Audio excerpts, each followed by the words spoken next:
código estructural español, pues bueno, estaba, bebía mucho del código americano, del código ACI, y las fórmulas no eran muy dispares y tal. Me preguntaba al compañero que él tenía la sensación de que los estudios americanos que eran como más flexibles, entendido, ¿no? Sí. Que son más, además dicho, como de papel. No, a ver, lo que yo digo es porque lo que me refiero sobre todo es a viviendas unifamiliares y demás. Tú vas con una dirección de chalés o así, aquí, y la estructura que tienen, pues yo lo que diría es que está como, para el peso que tiene que soportar eso, está sobredimensionado. Y que aquí lo que está pasando ahora mismo en Florida y demás. Y cuando hay un viento de 150 km por hora, se te vuelan las tejas, no las paredes. Allí no. Bien, entonces yo, sin saber muy bien cómo se construyen las cosas allí, sí que sé cómo se construyen las cosas aquí. La respuesta que le daba a vuestro compañero es, a pesar de que las fórmulas o los códigos no den valores muy dispares, claro, luego ya cuando una ingeniería americana o una ingeniería española se pone a poner el valor a los diámetros de las barras o a los espesores de las paredes o de los pilares, el código estructural o el código americano te marca un umbral mínimo. De ahí en adelante tú puedes meterle lo que tú quieras, pero va a ser más caro, pero vas a meter más hormigón, más acero, lo que tú quieras. Entonces, si el comportamiento es ese, lo que estará sucediendo es que aquí están sobredimensionando bastante las estructuras. De hecho, comentaba, me consta que es así, porque tengo un compañero que está trabajando en el sector de la construcción de una empresa, en ingeniería, y decía, joder, Jesús, voy a tener que proponer proyectos de fin de carrera para los alumnos vuestros, trabajos de fin de grado, porque estamos metiendo barras y hormigón a punta pala y queremos calcular un poco más fino las estructuras. Entonces, ¿qué es lo que me está diciendo? Al cubrirse en salud, meten más acero, más hormigón, rigidizan, y es posible pues que quizás aquí la tendencia está siendo más conservadora, pero no de la norma, sino de los ingenieros que lo aplican. Y luego le he dicho, pues bueno, hicimos un trabajo hace unos años, en el 2021, para una revista, en la cual bueno, trabajamos unos hormigones siderúrgicos, unos hormigones verdes. Algún día hablaré de ellos, no sé lo que interese del punto de vista de la asignatura, pero bueno, algún día igual sí que os puedo comentar algo si tenéis curiosidad. Pero mirad, la penúltima columna, código ACI, código americano, del año 2019, la última columna, eurocódigo del año 2004. El eurocódigo de hormigón, hay varios eurocódigos. Entonces, cada una de estas filas es una viga distinta, una viga de estas. Es una viga de estas, amasadas con un diferente cemento, una diferente dosificación. Cada fila es una viga de hormigón armado, cada columna es una normativa. Bien, pues en el código americano, ahora aquí, ¿qué propiedades estamos representando? La resistencia al cracking diagonal, es decir, la resistencia que aparezca esa fisura diagonal que aparece debido al cortante. O sea, ¿a qué carga provoca justo, qué kilonewtons provocan justo que aparezca la fisura típica de 45 grados? Que veremos aquí, porque aquí no hemos visto todavía el ensayo de cortante, ¿vale? Hemos visto el de flexión, ¿no? Cuando rompe a cortante, rompe blum, blum, a 45 grados, ¿no? Igual supongo que tengo una fotografía, ¿eh?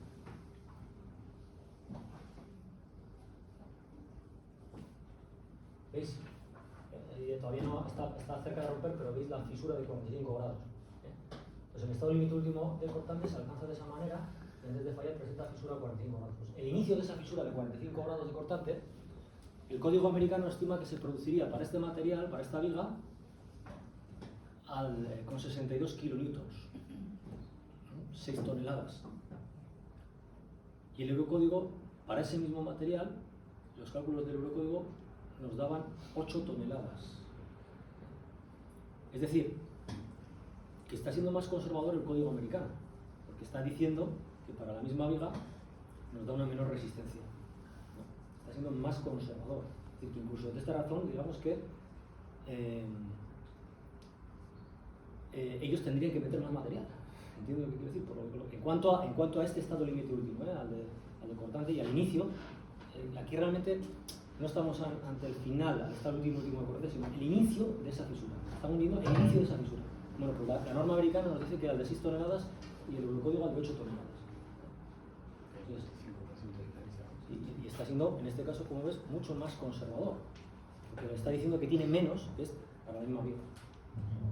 Entonces ellos van a tener que hacer, en principio, si aplican nosotros nuestro código y otro, y ellos los suyos, para esto en concreto, para verificar que no se alcance esa carga, ¿no? La carga que provoca el inicio de la fisura con 5 grados de cortante, pues ellos tendrían que tener más, ¿no? Pero luego, en la práctica, pues parece que aquí, pues, no nos importa alimentar a las cementeras y a las acerías, metemos pues, bastante más, ¿no? ¿Se entiende? Es un ejemplo porque tendríamos que valorar esto para cada estado de litigios, para que cada uno queda otro, pero las fórmulas son muy similares. Este es para el inicio de la fisuración del argumento, pero la que determina ya el fallo cuando ya colapsa completamente la sección de la vía y se parte en dos, que es la que está el límite de cortante, la fórmula es más pareja.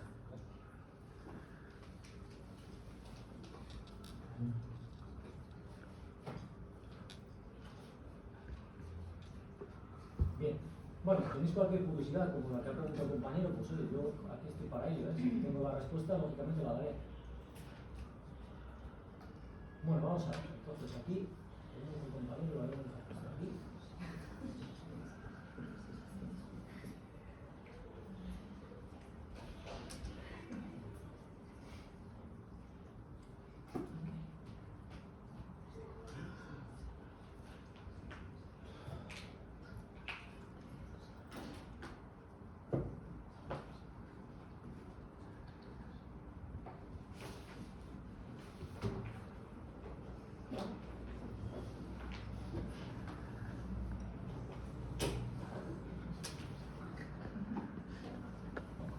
Muy bien, comportamiento ante incendio.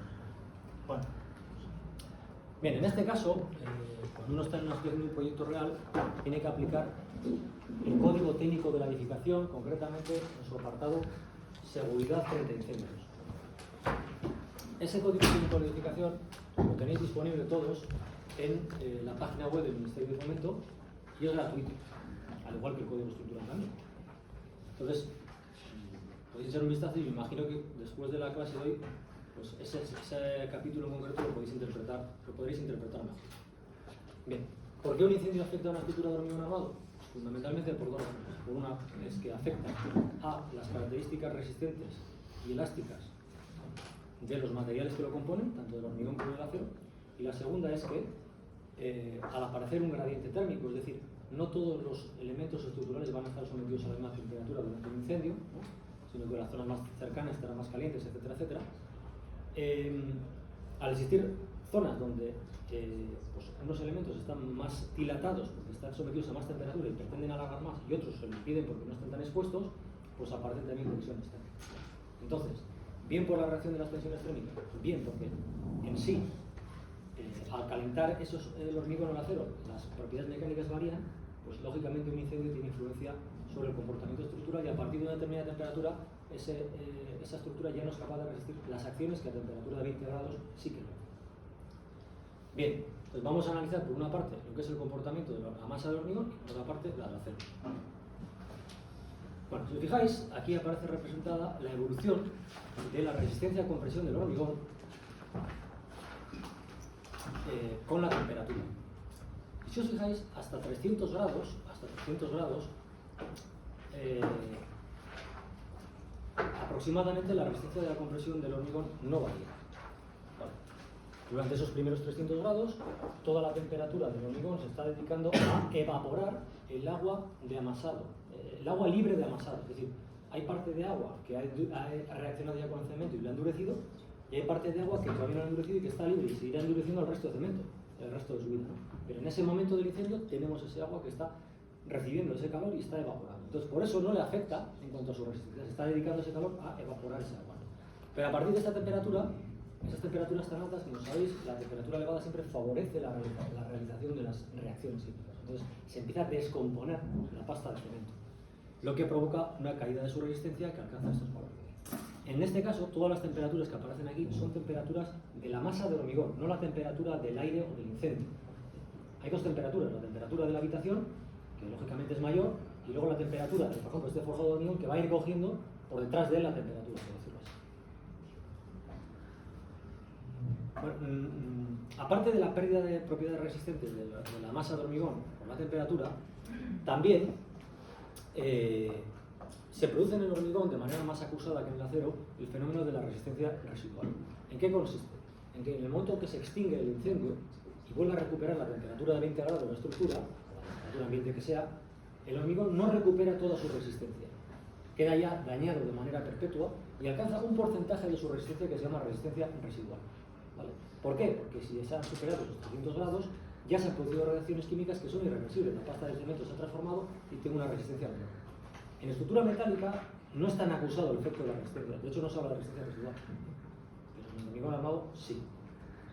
En la parte del hormigón a masa, porque tenemos también la armadura. De hecho, aquí aparece un gráfico en la cual representa la evolución de esa resistencia residual. Lógicamente, a temperatura ambiente es 1,1, pero según vas avanzando de temperatura, y especialmente a partir de esos 300 grados, la caída ya de la resistencia residual es notoria y si la masa de hormigón ha alcanzado ya 500 grados, igual es posible que la única solución sea demolición, y no se puede ni siquiera reforzar. Bueno, aquí se ve en este gráfico la evolución del comportamiento resistente y elástico, el comportamiento del hormigón en diferentes temperaturas, para que veáis una demostración de lo que había dicho antes, es decir, de que la temperatura afecta al comportamiento del acero y del hormigón. Pues en lo que respecta al hormigón, bueno, me costó encontrar esta gráfica, y la única opción que encontré es esta gráfica en la cual los ejes están escritos en alemán, ¿no? Pero bueno, esto en inglés sería strain, deformación, ¿no? Y esto sería tensión normalizada, porque es la tensión dividida entre la resistencia característica. Está normalizada, veis aquí, por eso su valor máximo es 1. ¿Vale? Está normalizada la tensión en cada momento con respecto a la tensión máxima, a la resistencia del hormigón, ¿vale? Entonces fijaos que a 20 grados tendría este comportamiento, pum, pum, ¿vale? Y en cambio, a 500 grados su comportamiento sería la línea roja. Se ve la evolución del comportamiento mecánico del hormigón con la temperatura. Nosotros vamos a hacer un ensayo sobre una probeta de hormigón que vais a hacer vosotros, a 20 grados, lógicamente, pero no vamos a poder visualizar esta curva, creo que lo dije el otro día, porque solamente vamos a ir midiendo la tensión aplicada. No tenemos medición de deformación en esa prensa de compresión, entonces solamente voy teniendo los valores aquí de tensión hasta que fallan y medimos su resistencia de compresión, pero no vemos su evolución con la deformación. Sin embargo, yo he visto hacer este ensayo a 20 grados, no lo he visto hacer a 500, lo he visto hacer a 20 grados y tiene esa misma forma. Lo he visto en los laboratorios de Zamudio, en el Parque Tecnológico, en la empresa Tecnali. Y en ese caso, en vez de tener un pequeño display como tenemos nosotros, que son las tensiones, esta ruptura, tiene una pantallita donde vas viendo hasta el error. Pero bueno, se ve que cuanto mayor es la temperatura, menor es la rigidez del hormigón y menor es su resistencia. Entonces, ¿qué podemos hacer nosotros para combatir esta situación? Pues utilizar dosificaciones adecuadas, granulometrías adecuadas, cuánto tamaño voy a meter de arena, cuánto tamaño voy a meter de grava, y como siempre, una buena compactación del hormigón. Si el hormigón está bien compactado, de hecho, ya sabéis que en obra el hormigón, cuando tú lo echas, por ejemplo, en un pilar, colocas la armadura, colocas los encofrados, metes con el tubo térmico el hormigonado desde abajo hacia arriba. A continuación, cuando el hormigón está fresco, meten dentro un tubo. Creo que se había visto ya en una figura que yo proyecté ese pilar prefabricado de hormigón por buzón. Veis que había un tubo en la fotografía que tenéis en los apuntes.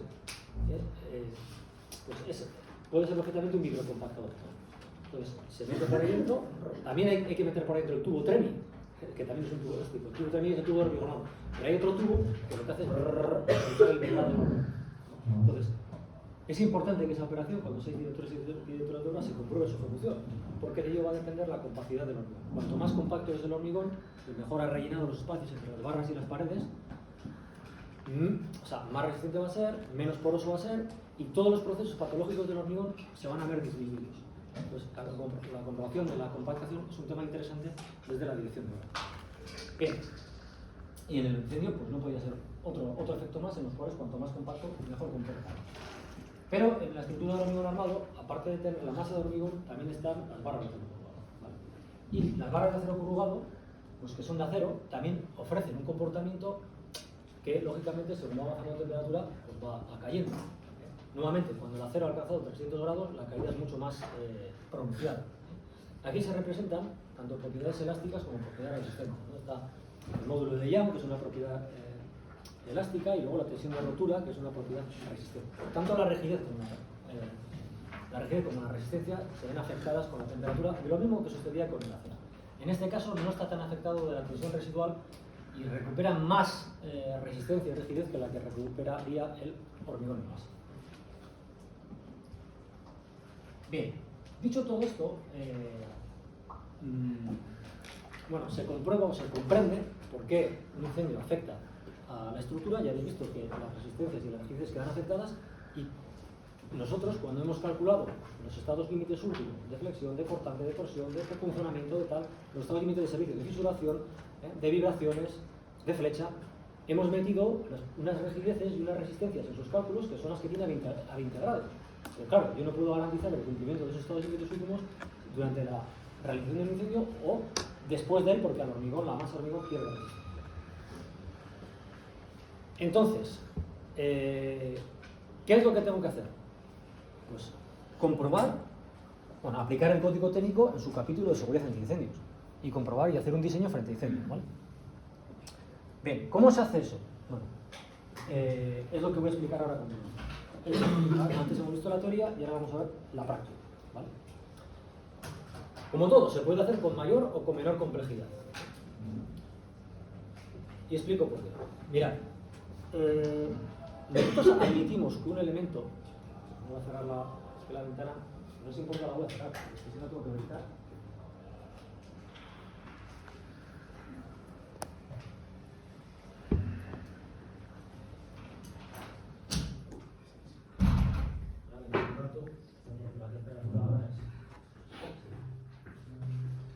Lo que quería decir es que lo podemos hacer de dos maneras. Un diseño antiincendio, un elemento estructural, un pilar por ejemplo. El primero es, se dice que un elemento estructural que llega a pilar, etcétera, es resistente al fuego si es capaz de soportar un incendio normalizado. Es capaz de soportar un incendio normalizado durante un determinado tiempo. Vale. Ha quedado un poco como indefinido, ¿no? Es capaz de soportar un incendio normalizado durante determinado tiempo.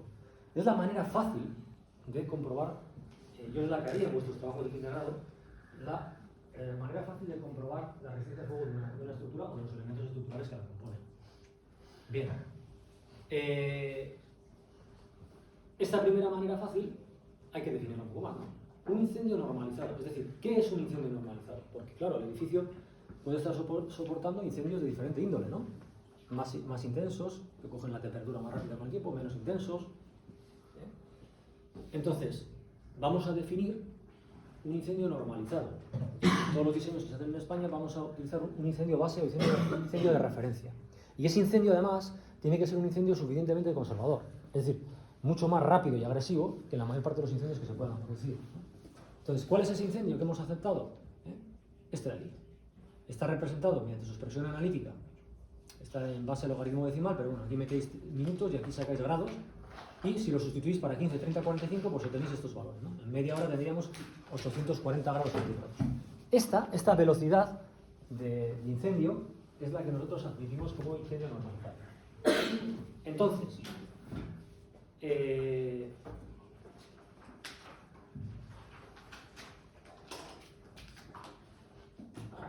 esta temperatura es la temperatura del sector, es decir, la temperatura del aire durante el incendio, no la temperatura de la masa de hormigón. Si yo aquí tengo 1000 grados, o voy cogiendo aquí 700, 800, 900, esto irá cogiendo pues 100, 200, 300, lógicamente, lo voy a ir calentando, ¿vale? Por detrás, ¿no? Voy recibiendo el calor que le va aportando el incendio. Entonces, esta es la temperatura del sector, no del hormigón en masa, ¿de acuerdo? Eso es importante entenderlo. Bien, entonces esto ya hemos definido, nos hemos mojado, este es el incendio normalizado. Vale, perfecto. Entonces has dicho que el método fácil de diseño frente a fuego es que resista un determinado tiempo este determinado incendio normalizado, o sea, este incendio normalizado. Vale, esto ya lo hemos definido, pero la segunda cuestión es ¿cuánto tiempo? Bien, pues para saber cuánto tiempo, la tabla o el código técnico en su capítulo Seguridad frente a incendios nos ofrece una serie de tablas. Por ejemplo, por ejemplo, ¿no? Para un incendio sucedido, por ejemplo, en una vivienda unifamiliar, ¿no? De las que estábamos hablando, estas que vuelan en los huracanes, ¿no?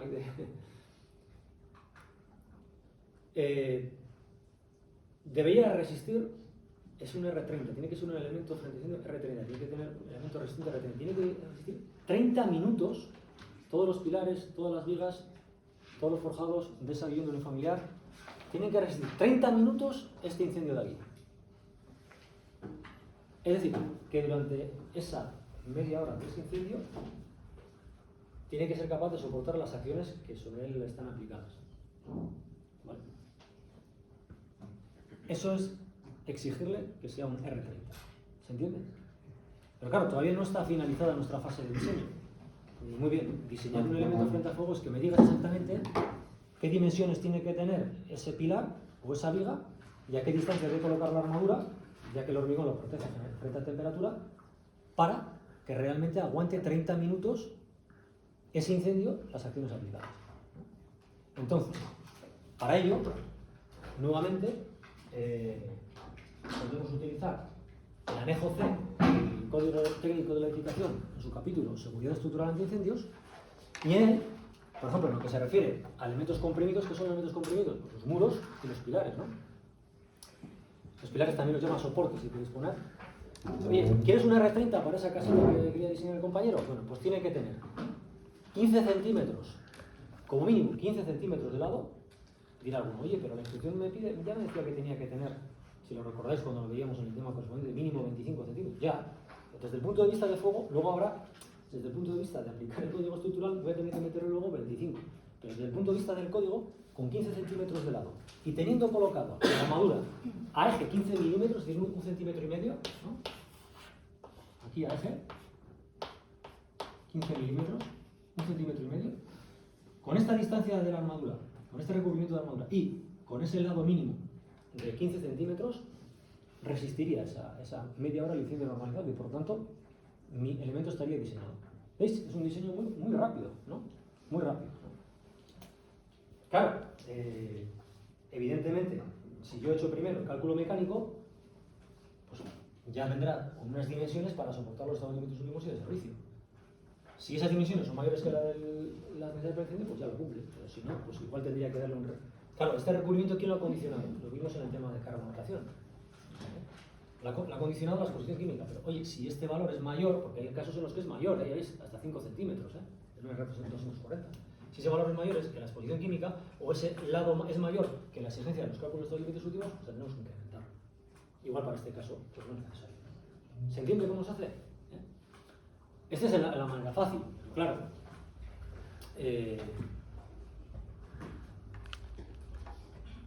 Se puede hacer de una manera más farragosa, que es utilizando, por ejemplo, en vez de el incendio normalizado, en vez de utilizar el incendio normalizado, la primera parte del cálculo, utilizar el concepto de tiempo equivalente a exposición. Claro, ¿qué es lo que se trata con esta segunda manera de hacerlo? En vez de tirar en una curva de incendio normalizado, tienes unas formulacas bastante extensas, con muchos parámetros, de tal manera que dices qué geometría tiene la habitación en la que se va a producir el incendio. Si tiene ventanas o si no tiene ventanas, de qué materiales, etc. Entonces, de esa manera, puedes precisar mucho mejor la evolución de ese incendio. Y entonces, con eso se calcula el tiempo equivalente de exposición. Es una fórmula en la que acaba sacando un tiempo equivalente de exposición. Ya es más complejo, tienes que sustituir la fórmula y ya es más preciso porque se ajusta a tu propio edificio. El otro, si os habéis fijado en mi explicación del método sencillo, que es el que tenéis que conocer, daría igual que edificio fuera. O sea, tiene que ser una vivienda familiar, pero me daría igual que fuese la de Pepito o la de Juanito. Me da igual, la geometría que tenga el chalet de una u otra. ¿Me explico? Siempre que haces más esfuerzo por algo, lógicamente obtienes más. ¿Qué es que obtienes más? Que es más preciso el cálculo a fuego y podrás meter menos hormigón y menos acero para finirlo. Es decir, este diseño a todas luces va a ser muy conservador, muy sobredimensionado con respecto al fuego, pero es más rápido hacerlo. Bien. De la misma manera, la resistencia al fuego, así como la evolución y el tiempo del fuego, nosotros lo hemos hecho de una manera sencilla, lo podemos haber hecho con el tiempo equivalente.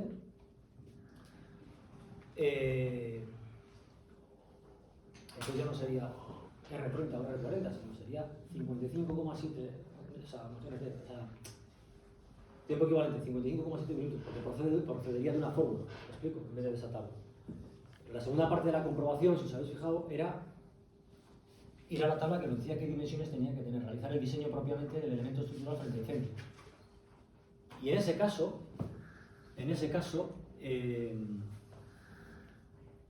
¿nosotros cómo lo hemos hecho? Pues de la manera más fácil de las tres, con el anejo C, la primera. El anejo C era la tabla que habéis visto que nos daba estas dimensiones de recubrimiento y esas dimensiones de lado. Pero claro, lo podría hacer con otras fórmulas más complejas o incluso, fijaos ya, la más compleja, realizando ensayos. Coger un elemento, someterle a una llama, ir midiendo la temperatura e ir comprobando que resiste o no resiste la carga desaplicada. Claro, esto es carísimo, esto en fase de investigación, como la que estamos haciendo nosotros, lo que he enseñado antes de ese artículo, tiene sentido, pero durante un proyecto no se hace, ¿no? Entonces acudimos a los dos anteriores, ¿entiendes?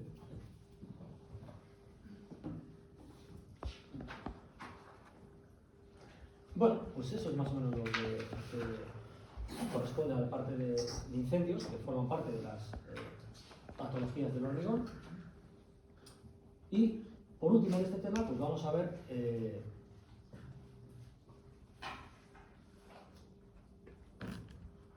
ver diferentes tipos de síntomas que presenta la estructura del hormigón armado. Bien, los síntomas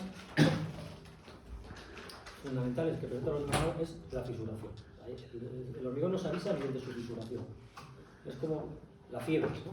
que esconde detrás una gripe o algo tal, pero la fisuración esconde detrás un problema que puede ser un tema estructural o no estructural, afogarado, ya veremos las diferentes opciones que hay. Pero ese síntoma, el tal y como se presenta, nos va a dar, y en el momento en el que se presenta, nos va a dar pistas sobre qué es lo que está sucediendo. No es la única manera la única sintomatología del hormigón armado.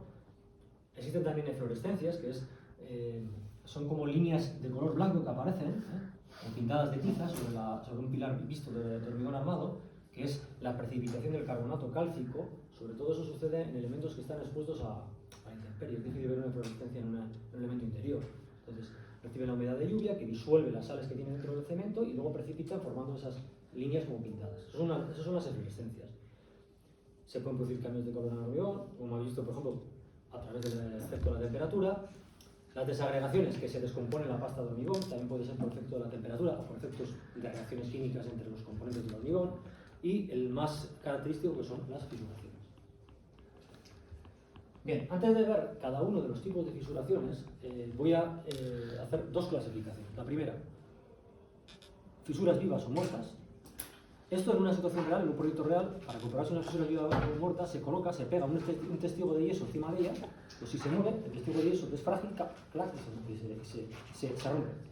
Solamente para determinar si es viva o muerta.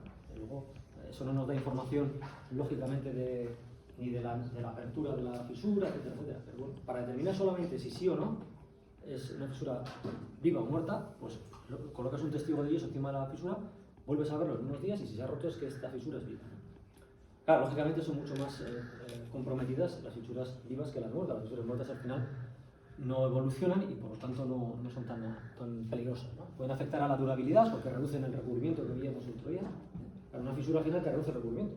Porque si tú has colocado, por ejemplo, un separador de 5 centímetros, pero tienes una fisura de profundidad 2, ya tienes 3. Y tú ese espesor de recubrimiento lo has determinado para que aguante bien durante 50 o 100 años, como os decía el otro día, ¿no? Ante una determinada ambiente expositivo. Entonces, si en vez de tener 5 centímetros tienes 3, pues puede que la carbonatación y la corrosión de la neura aparezca antes. Entonces, por eso digo que las muertas, digo, oye, no pasa nada, porque son muertas, no, ya, pero afectan a la durabilidad y a la estética del edificio. Fisuras estructurales o no estructurales. Esta es otra clasificación. Las primeras son las ocasionadas por acciones mecánicas, las segundas son aquellas que no son ocasionadas por acciones mecánicas. Y ahora vamos a ver, como estamos acá en el tema, ejemplos de ellas. Lógicamente siempre son más comprometidas las estructurales, ¿no? Porque pueden conllevar a una posterior agotamiento frente a diferentes estados límites. Vamos a ir viendo los diferentes estados límites. Primero empezamos con el flector. Y mirad, ¿cuál es la sintomatología de una estructura si se acerca al estado límite último de flexión, ¿no? Pues puede ser esta, si tiene mayor o menor cuantía de armadura, ¿veis? Esto lo hemos visto ya en el vídeo. Esto tampoco voy a hacer un acto de fe, lo habéis visto, lo han ensayado, lo he visto por el vídeo y se presentaban esos diferentes patrones de fisuración, ¿no? ¿Cuál es la sintomatología que presenta una estructura cuando hay problema de cortante, cuando nos acercamos al estado límite último de cortante? Pues os acabo de enseñar una fotografía yo ahora. Ya, no hemos visto el vídeo de cortante, que lo vamos a ver las próximas semanas. Os acabo de enseñar una fotografía, además de un ensayo que hemos hecho nosotros, no en Torrejón de Ardoz. Hemos hecho nosotros en Burgos. El parámetro que antes estábamos viendo por el código GOAZ y tal era el inicio de la fisuración, no el colapso final. ¿A cuánto rompía? Uno decía que a 70 kilonewtons de cortante, otro que a 80, si recuerdan los valores. Justo cuando se inicia la fisuración. Eso era lo que se llama la resistencia al cracking diagonal. Pero luego aguanta un poco más hasta que finalmente se secciona y esa sería su resistencia última cortante. Bien. La fisura cortante es muy característica porque va a 45 grados con respecto a la directriz de la viga. La justificación, pues bueno, la suelo explicar aquí mediante los círculos de Mohr. Bueno, yo todos los años le dedico a esto mucho tiempo y tal, y al final dejo ahí la figura, y quien tiene dudas de interpretar esto, que me lo diga y yo sigo para adelante, porque si no luego voy a andar agobiado.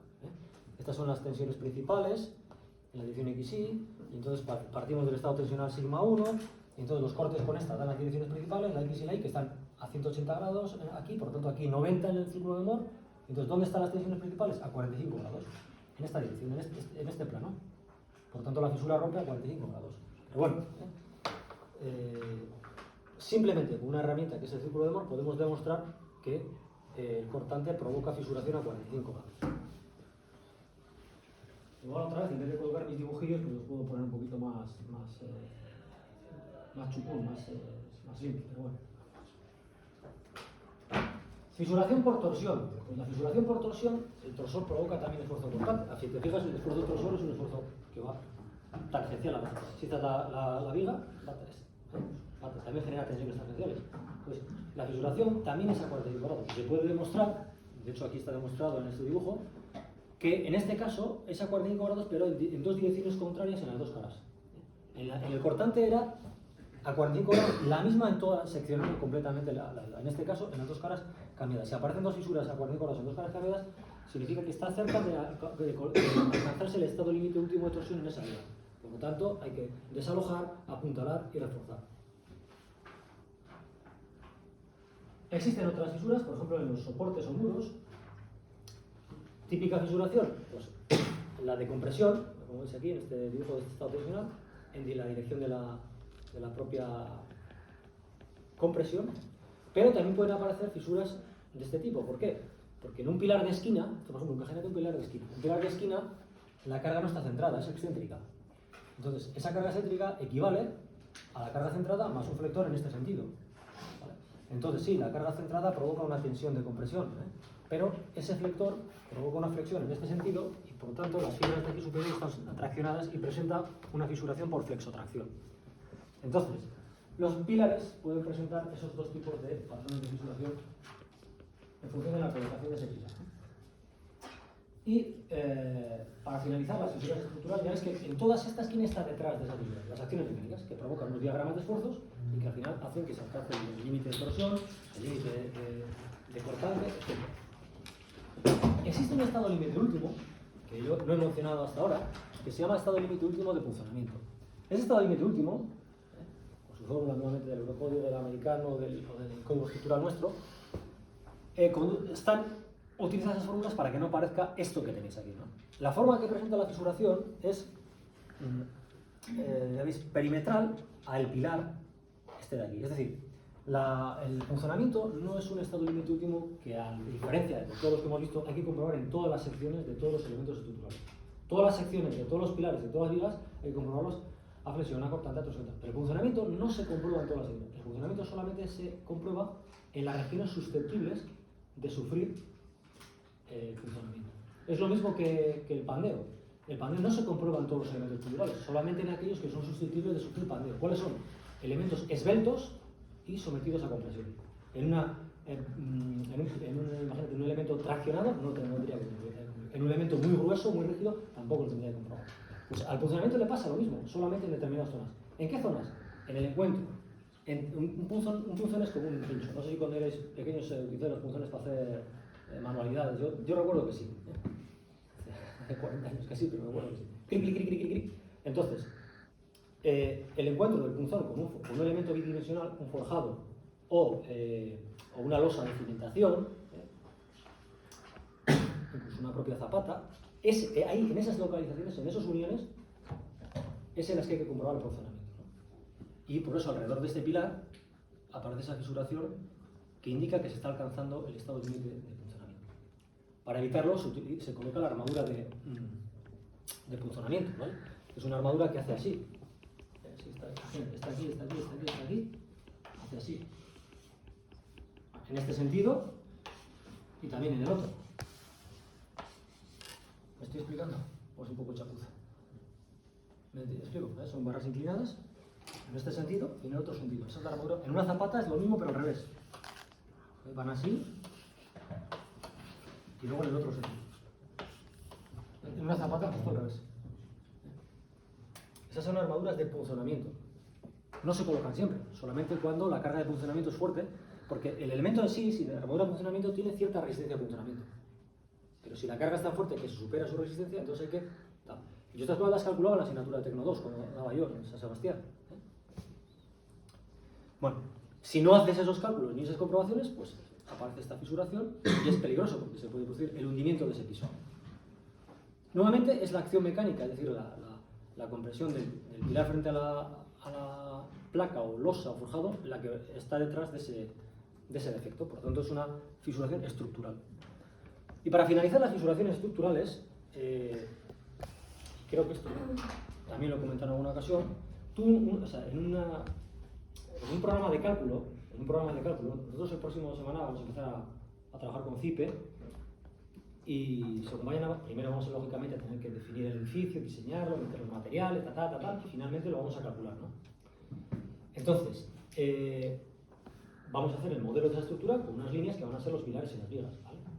Bien, lo que quiero decir es que en un modelo de cálculo estructural, las acciones no tienen por qué ser fuerzas o fuerzas distribuidas, como las que provocan el viento, la nieve, etcétera, etcétera, o la sobrecarga de luz. Tú podrías indicar sobre un modelo estructural una acción indirecta, que sería, decir, oye, dibujas el modelo y en vez de decirle que tenga una fuerza de no sé cuántos kilómetros de metro cuadrado de arriba, le dices, no, la acción va a ser que la zapata número 2 va a bajar 5 centímetros. Al forzar ese desplazamiento de esa zapata, das intro, y también se te dibujan los diagramas de esfuerzos, si es en 3 dimensiones, 6 diagramas de esfuerzos, ¿no? Si es en 2 dimensiones, 3. Te aparece un nuevo diagrama de esfuerzo. Es decir, no siempre tiene que ser una acción, una fuerza directa, sino podemos tener también acciones indirectas. Así lo llama el código estructural. Entonces, un asentamiento también se considera, las fisuras procedentes de un asentamiento también se consideran fisuras estructurales, ¿no? Y como veis, está forzado a tener momentos negativos en estas zonas de aquí, que ha bajado de la central, y momentos positivos aquí. Por eso aquí las tracciones aparecen en la fibra inferior de la viga y aquí en la fibra superior de la viga. Otras situaciones que conducen a fisuras estructurales, pues un anclaje insuficiente. Cuando veis con Tecno 2 con Amaya las longitudes básicas y netas de anclaje, pues se exige que en los dos extremos de la barra siempre tienes que tener una suficiente longitud para que esté abrazado en los dos extremos y esté suficientemente anclada.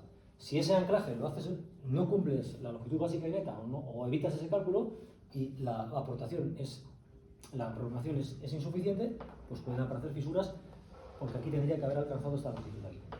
¿Vale? Bien. Luego aparecen también como fisuras estructurales, las cuales no estoy muy de acuerdo, este última figura de aquí. Este es un defecto que sí que aparece a veces, un defecto durante la ejecución.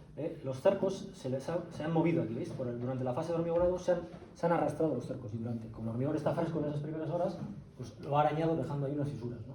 Que son muertas, porque no van a progresar más, se produjeron durante la ejecución. Pero bajo mi punto de vista, incluirlas aquí como estructurales, ¿afectan a la resistencia del elemento? Sí, sí afectan a la resistencia del elemento, pero quien lo ocasiona no es realmente una acción mecánica, sino la ejecución. ¿Me explico? Bien. Y para finalizar el tema vamos a ver entonces las fisuras no estructurales. Bien. Estas no son ocasionadas por acciones mecánicas. Normalmente suelen ser muertas, es decir, no progresan en el tiempo. Las estructurales suelen ser vivas. ¿Por qué? Porque si un elemento ha fisurado por una acción, ahora ya es menos resistente. Si las acciones permanecen, pues va a progresar esa fisura, ¿no? Entonces, las fisuras no estructurales normalmente suelen ser muertas, ¿no? y vamos a ver diferentes tipos de ellas. Las primeras de ellas son las fisuras por afogarado. Las fisuras por afogarado se producen durante las primeras horas del vertido de hormigón y presentan un tipo de fisuración en mapa, como el que veis ahora mismo en la pantalla. Mirad, ahí aparecen dos tipos entre plantas distintos. Uno es un forjado y el otro es una losa, ¿no? Es un forjado vigueta bovedilla y esta es un forjado tipo losa plana, ¿vale? Entonces, veis que en este caso el armado simplemente es un emparrillado en su fibra inferior. Hombre, evidentemente, cuando llegamos a los extremos habrá que tener refuerzos negativos, ¿no? Pero bueno, la zona central podría ser así, ¿no? Bien, este es un forjado típico de vigueta bovedilla. Y bueno, esto lógicamente se hormigona en obra todo el canto de esa bloca y aquí en obra se hormigona todo el espacio, o sea, toda la parte que estoy marcando ahora con el dedo, es decir, toda esta zona de aquí, rellenando los espacios entre las bovedillas y las viguetas. Toda esta zona de aquí se hormigona in situ. Estos elementos son prefabricados, las viguetas, las bovedillas y todo lo demás hormigona. Lo vamos a ver en el tema de forjados, pero bueno, porque entendáis que esto se hormigona in situ y esto también. Entonces, si hormigona en un día muy caluroso, pueden aparecer fisuras de este tipo. ¿Qué son esas fisuras? El agua que ha evaporado súbitamente y ha dejado el hueco en el que ya estaba. Entonces, ¿cómo se previene esta situación? Pues hay diferentes maneras de hacerlo. Una es, no es lo ideal hormigonar en un día muy caluroso, pero si por razones de tiempo estás obligado a hacerlo, pues lo que tendrías que hacer para compensar la situación es colocar una especie de aspersores que van goteando encima de toda esa superficie extensa de hormigón armado para realizar un correcto curado, es decir, para compensar el agua que va perdiendo por evaporación, sobre todo en días calurosos, con el agua de aportación. Si no lo haces y hormigonas en tiempo caluroso, pasa lo que has visto antes, ¿no? Fisuras muertas que afectan estéticamente y a la durabilidad. No tienen un compromiso estructural, no se ve afectada en pérdida de resistencia, porque son pequeñas fisuras. Y para finalizar, pues estarían las fisuraciones de contracción térmica inicial y las fisuraciones por la variación dimensional del hormigón por tener mayor o menor humedad. En ese sentido aparecen la tercera y la cuarta, ¿no? Están relacionadas. Entonces, ¿qué es la fisuración por contracción térmica inicial? Bueno, la fisuración por contracción térmica inicial consiste en lo siguiente. Imagínate que esta es la sección de un pilar de hormigón armado, ¿no? Bien. Estoy solamente dibujando la sección bruta, sin colocar las armaduras ni nada, ¿no? Entonces, ¿qué le sucede al hormigón durante las primeras horas y días, ¿no? ¿Qué le está sucediendo? Está endureciendo, ¿no? Y como os dije, durante las primeras horas, aproximadamente 8 horas, coge la primera propiedad interesante, que es su consistencia. Es decir, que ya tiene una forma que puede perdurar en el tiempo sin necesidad de los encofrados. Pero va a seguir ganando cada vez más resistencia, de tal manera que alcanza la resistencia que nosotros aceptamos en el cálculo, que es la del día 28, precisamente ese día. Entonces, coge la consistencia en las primeras 8 horas, coge la resistencia en los primeros 28 horas. Bien. ¿Por qué está cogiendo consistencia y luego resistencia? Pues, ¿qué está sucediendo desde un punto de vista químico, ¿no? Otra vez la química, ¿no? Que no nos gusta, ¿no? Pero bueno, ¿qué es lo que está pasando? Pues se está produciendo una reacción de hidratación del cemento. El endurecimiento, el secreto del endurecimiento del hormigón es la reacción de hidratación del cemento. Dicho de otra manera, cemento más agua igual cemento endurecido más energía. Es una reacción exotérmica. Esa para la puñetera química y tal. Bien, tú coges. Mira, un alumno mío vino hace años, bueno, estaba trabajando en Hostia y estaba trabajando en una empresa de cales, creo que era Calcinor, ¿no? Quiso dar una charla, bien, así, para que te vean los futuros alumnos como, o sea, en qué diferentes sectores os vais colocando, no todos en ingenierías y constructoras, otros en canteras, etc., ¿no? Y trajo, recuerdo, un saquito de cal, es como el cemento, ¿no? Mezclado con agua endurecido, un saquito de cal y un vaso de agua, ¿no? Echaron la cal dentro del agua y empezó a endurecer, ¿no? Como pasa con el cemento y el agua, ¿no? Y según iban pasando por diferentes alumnos, clic, clic, clac, clac, clac, clac, clac, cada vez estaba más caliente el vaso. Era un vaso de vidrio Pirex, tipo como el que se mete en los hornos, ¿no? Y cada vez notabas, oye, la reacción es automática, es que lo noto, joder, está caliente el vaso, ¿entiendes? En el hormigón también se produce un calentamiento de la masa del hormigón. Y evidentemente, ¿dónde está el problema? Que todo no se va a calentar de manera uniforme. ¿Por qué? Porque la zona del centro estará más caliente que la zona exterior, que está enfriándose por el entorno, ¿no? Entonces, tienes una zona central que está a más temperatura y una zona de la periferia que está a menos temperatura. Entonces, la zona central tiende a dilatarse más que la zona de la periferia. Si la zona central tiende a dilatarse más que la zona de la periferia, ¿cómo se encontrará la zona de la periferia? ¿Comprimida o traccionada? Traccionada. Y por lo tanto, ¿qué le pasa al hormigón cuando está sometido a tracción? Que se fisura. Fisuras por contracción térmica inicial. Las otras dos están relacionadas. La más habitual es la primera porque la de entumecimiento solamente aparece en obra sumergida. ¿En qué consiste esto? Las variaciones de humedad le afectan al hormigón. La primera es inevitable, la fisuración de retracción hidráulica. ¿Por qué? Porque el hormigón obligatoriamente lleva agua. Es el endurecedor del cemento, ¿no? Entonces no me lo puedo quitar. Si lleva agua, va a existir retracción hidráulica. ¿Qué es lo que sucede? Que la intensidad del fenómeno de la retracción hidráulica es mucho más grande cuanto mayores son las dimensiones de ese elemento. Es decir, ¿en qué situaciones o en qué tipo de proyectos tenéis que tener en cuenta la retracción hidráulica? Pues en un forjado de gran longitud, en un muro de gran longitud, etcétera, etcétera. Evidentemente, en un pilar, pues no. ¿Y qué le sucede a por ejemplo, a un forjado de 100 metros de longitud ejecutado in situ, con la máquina de encofrados deslizantes, ¿no? Si lo haces de manera continua, ¡pum!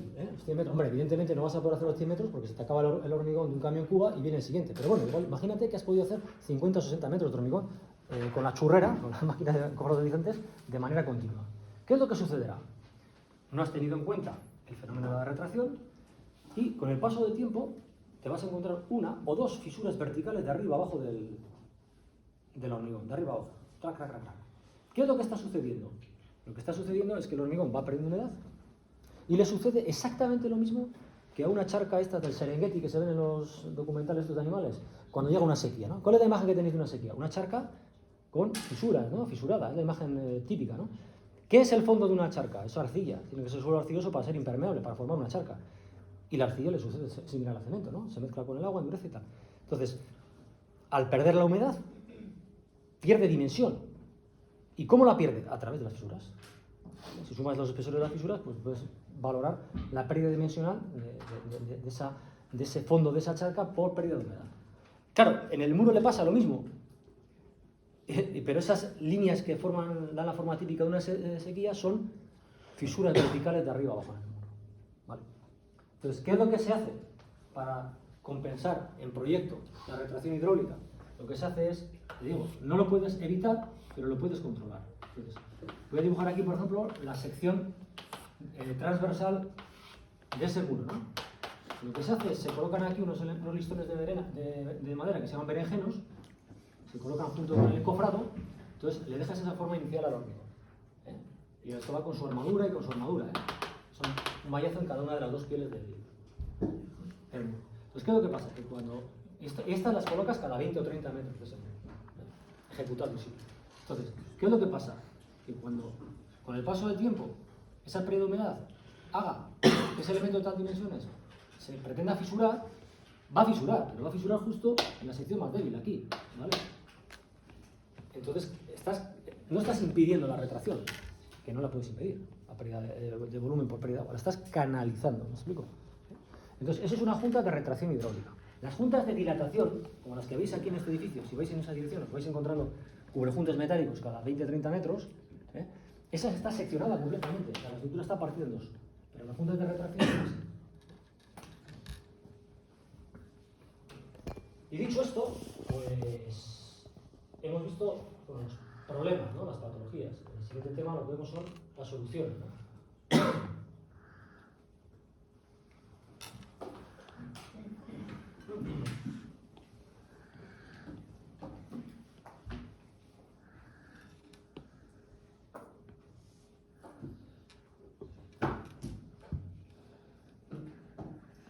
Bien, veis ahí por ejemplo aparece un pilar reforzado. Ese es un tipo de actuación muy típica. En un edificio que le quieres cambiar el uso, por ejemplo, o que ha demostrado fisuración y posibilidad de pérdida de resistencia, pues se puede reforzar con perfiles metálicos, como veis en esa perspectiva. Pero es simplemente un ejemplo de las diferentes actuaciones que podemos hacer.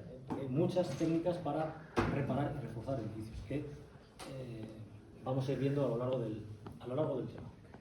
Bueno, hasta aquí, para que no sea esto un bombardeo aquí de información. ¿Alguien quiere comentar algo sobre lo que hemos visto? ¿Alguien tiene, oye, pues que me han hecho una hora en casa, o tengo un amigo que, o tal cual, algo relacionado con lo que hemos visto, claro? ¿Alguien quiere comentar algo? O una pregunta o una duda sobre lo que he explicado.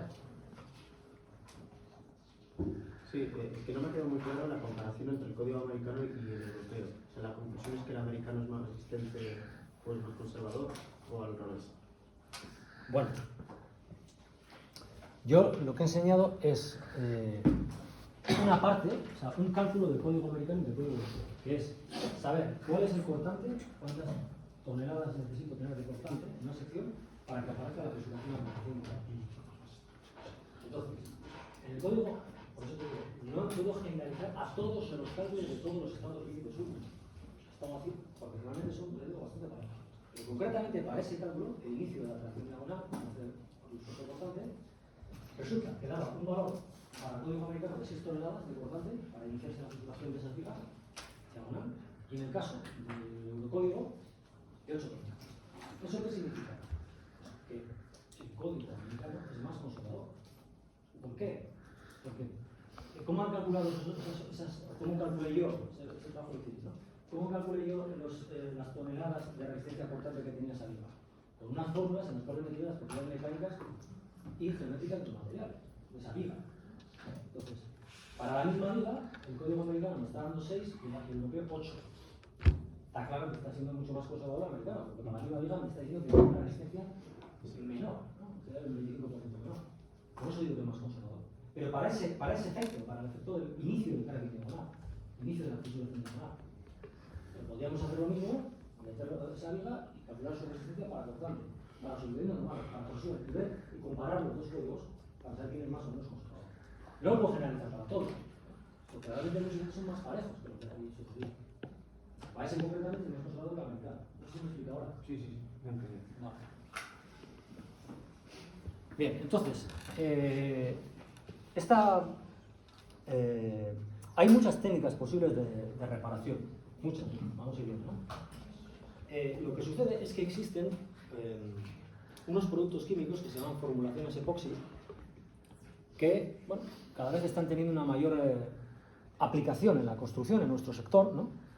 Y aquí es cuando la industria química nos ayuda a nosotros, los de la construcción, ¿no?, la ingeniería civil, a resolver problemas o a mejorarlos, ¿no? Entonces, bien, ¿en qué consiste esto? Vamos a ver. Bueno, primero partiré de la explicación de lo que es una formulación epoxi. Bien, una formulación epoxi es la unión de dos componentes. Uno que se llama resina y otro que se llama endurecedor. Entonces, realmente hacen como las veces del cemento y el agua. El agua sería el endurecedor del cemento. Pero en este caso son dos componentes químicos que son derivados del petróleo, son elementos plásticos. Entonces, por ejemplo, cuando te colocan un empaste, te están colocando una formulación epoxi en el diente, ¿no?, para taparlo, la caries que tiene, ¿no? Entonces, ¿alguien ha puesto un empaste aquí recientemente? A mí me han puesto. ¿Alguien ha puesto un empaste? ¿A nadie le ha puesto un empaste? Gozáis de una salud bucodental impresionante, ¿no? ¿A nadie le ha puesto un empaste nunca? ¿A nadie de los que estáis aquí? Sí. Aquí, normal. Seguramente que alguno más que no lo quiere. Sí. A mí me han puesto varios, pero prefiero que lo digas. ¿Me recuerdas cómo fue el proceso? Pero ya, y esperado. Con una luz morada, ¿no? ¿Y no metían una lamparita dentro con una luz morada? Pues no,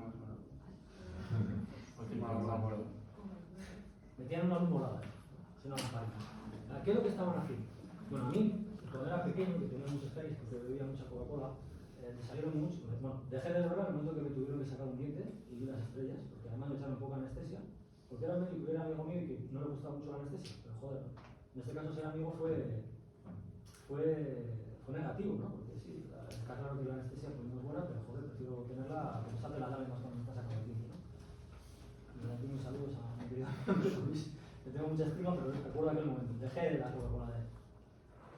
Hizo facto, hasta bueno, luego llegó una que le empieza a tomar ya el calimocho, ¿no? Pero bueno, en aquel momento dejé la Coca-Cola. ¿Para qué va todo esto? Porque me pusieron, me sacaron ese diente, me pusieron en empaste y eran empastes tipo metálicos, eran empastes, no me acuerdo qué componentes eran, pero eran metálicos. Bien, pero ahora hoy día te ponen empastes de composite. Entonces, ¿qué es lo que hacen? Bueno, primero te fresan bien, parecido a lo que vamos a ver que se ve normal. Te fresan la zona donde está la caries, que al final es una fisura, en vez del hormigón, en el diente, te lo fresan para hacer una zona en la que echarlo, y luego te meten dentro con unas pinzas, la resina, el endurecedor, y te meten, como dices tú, una lámpara morada, ¿no? Una lámpara aquí, que es una luz ultravioleta, que lo que está haciendo es catalizando la reacción, ¿no? Como te dije el otro día, para que se produzca una reacción, necesito que estén los reactivos, que los ha colocado el odontólogo, que son la resina y el endurecedor, pero también darle temperatura para que acelerar esa reacción. Lo que están haciendo es acelerar esa reacción. Acelerar el endurecimiento de esa resina para que te puedan levantar en 10 minutos o 20 minutos y no en 2 horas. Entonces, para eso te meten la lámpara, para acelerar la reacción de endurecimiento. Entonces ya queda ahí, además un empaste de blanco, un estético y tal. Entonces, eso es una formulación epoxi. La resina y una endurecedor. ¿Vale? Entonces, ¿cómo se utilizan las formulaciones epoxi en la construcción? Pues podemos formar 4 tipos de productos que conviene apuntar. El primero de ellos es formulación epoxi, y esa formulación epoxi, sus componentes son resina más endurecedor. El segundo, lo suelo preguntar a veces, pues si quiero apuntar algo. Segundo de ellos es masilla sellante, que es formulación epoxi más cargas. Luego, el tercero de ellos es mortero epoxi, y el cuarto de ellos hormigón epoxi. ¿Vale? Repito, el primero es formulación, que es resina más endurecedor, que se echan ahí en el diente. Segundo de ellos, masilla, que es la formulación, que lleva dentro, lógicamente, la resina y el endurecedor, más cargas.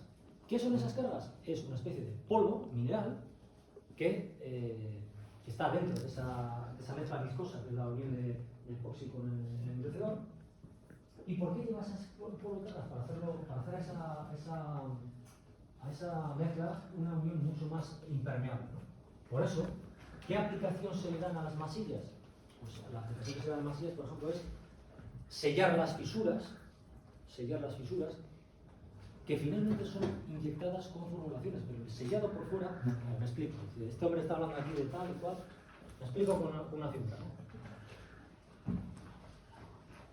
Mirad, aquí tenéis la caries del hormigón, ¿eh?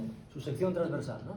Entonces, mirad, antes de empezar a sellarla, al igual que tu dentista que metía primero y estaba cogiendo la caries y la estaba achatando, estaba dándole esta forma,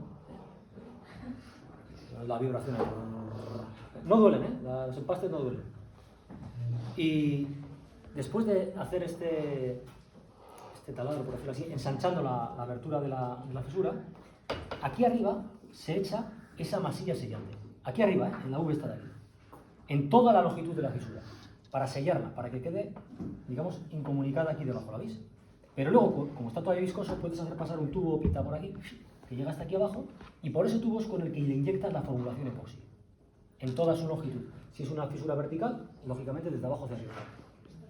Entonces, la parte de arriba rayada sería la masilla siguiente, y la parte de aquí luego se rellena a posteriori con una formulación epoxi. Por eso he dicho, para sellar la fisura, pero finalmente es inyectada con la formulación. ¿Me estoy explicando? ¿Para qué se utiliza uno y otro? Luego está las formulaciones epoxi, el primer punto que os he dicho, se utiliza también para pegar hormigones de diferente edad. Y se utiliza también para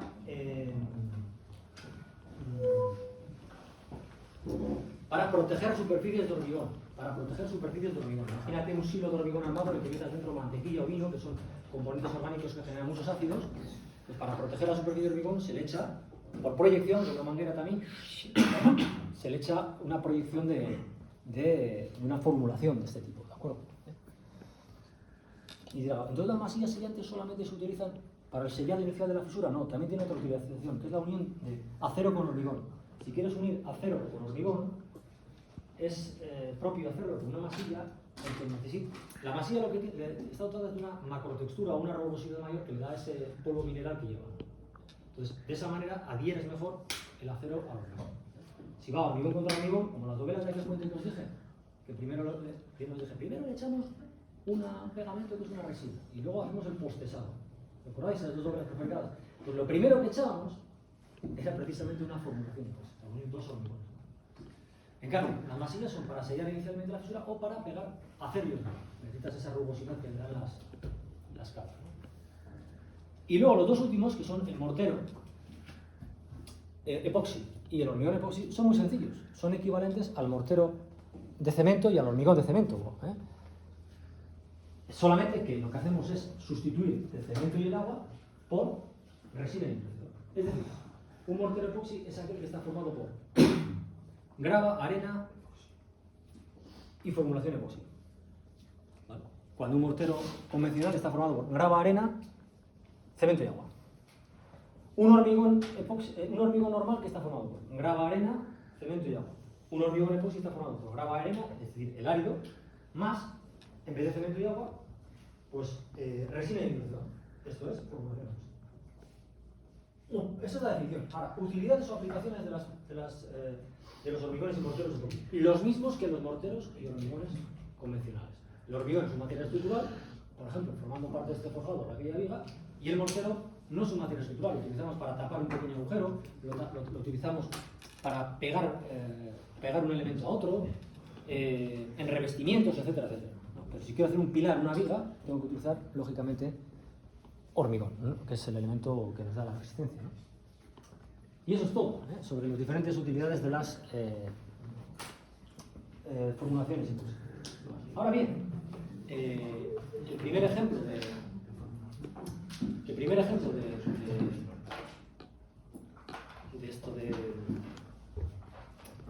de actuaciones frente a una lesión es cómo voy a sellar la fisura.